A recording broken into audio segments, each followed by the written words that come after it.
کہ جب ہم قیمت سے خریدے گئے ہیں تو ہم آ رہے ہیں جا رہے ہیں, ہمارا مالک ہمارے ساتھ ہے. رب علی میرے دلو, ہمارا چرواہا, ہمارا چوپان, ہمارا چوزر, ہمارا سلیکٹر, ہمارا مقرر کرنے والا, اور جس نے یہ کہا ہے کہ مجھ سے جدا ہو کر تم کچھ بھی نہیں کر سکتے ہو, اس کی یہ خواہش ہے کہ جوان جو ہے اپنی لفظ جو ہے وہ پاک رکھے. اور وہ پاک کس طرح رکھ سکتا ہے؟ خدا کے کلام پر نگاہ کرنے سے.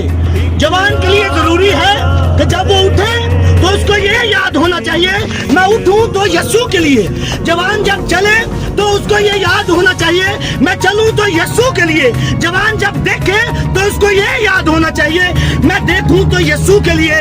جوان جب سوئے تو سونے سے پہلے وہ شکر گزاری کرے کیونکہ اس کی قیمت ادا کی گئی ہے. اس لیے خداوند کلام کرتا ہے کہ جوان اپنی روش پاک رکھے, اور وہ پاک تب رکھ سکتا ہے جب وہ خدا کے کلام پر نگاہ.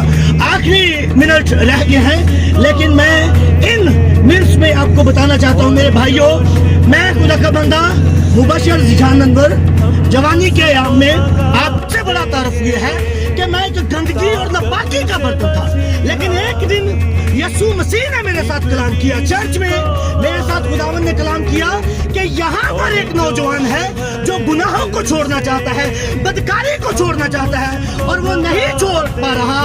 آج میں جوان تجھ سے کلام کرتا ہوں, جا تیرے گناہ بھی معاف ہو چکے ہیں, تیری بدکاریاں بھی معاف ہو چکی ہیں. آج کے بعد تو پہلے جیسا نہیں رہ گیا بلکہ بدل جائے گا ہمیشہ کے لیے. تب خدا نے مجھے بدلا اور مجھے انجیل کا خادم بنایا, اور خدا آج معجزات کے وسیلہ سے اپنے کلام کو ثابت کر رہا ہے. پریز گاڈ, ہیلیلویا.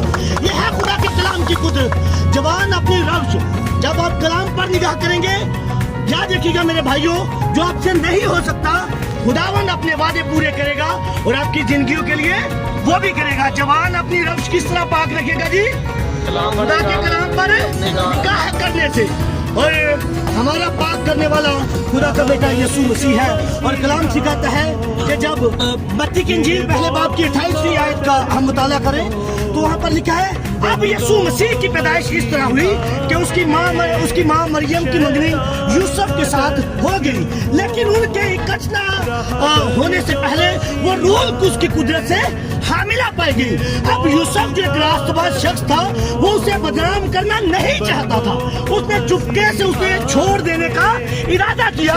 وہ ابھی ان باتوں کو سوچ ہی رہا تھا کہ خدا کے فرشتہ نے اسے خواب میں دکھائی دے کر کہا اے یوسف ابن داؤد, اپنی بیوی مریم کو اپنے ہاں لے آنے سے نہ ڈر, کیونکہ جو اس کے پیٹ میں ہے وہ روح القدس کی قدرت سے ہے. اس کے بیٹا ہوگا اور تو اس کا نام کیا رکھنا جی؟ بولے ذرا کیا رکھنا؟ اس کا نام کیا رکھنا؟ کیا رکھنا؟ کیونکہ وہی اپنے لوگوں کو ان کے گناہوں سے نجات دے گا. ہیلیلویا. کوئی بھی جوان کسی بدکاری مشکل میں پھنسا ہوا ہے, آئے یسوع کے قدموں میں ہے, وہ خود بھی بچے گا, اس کا گھرانہ بھی بچے گا, اور اس کے وسیلہ سے انجیل کو وسعت ملے گی.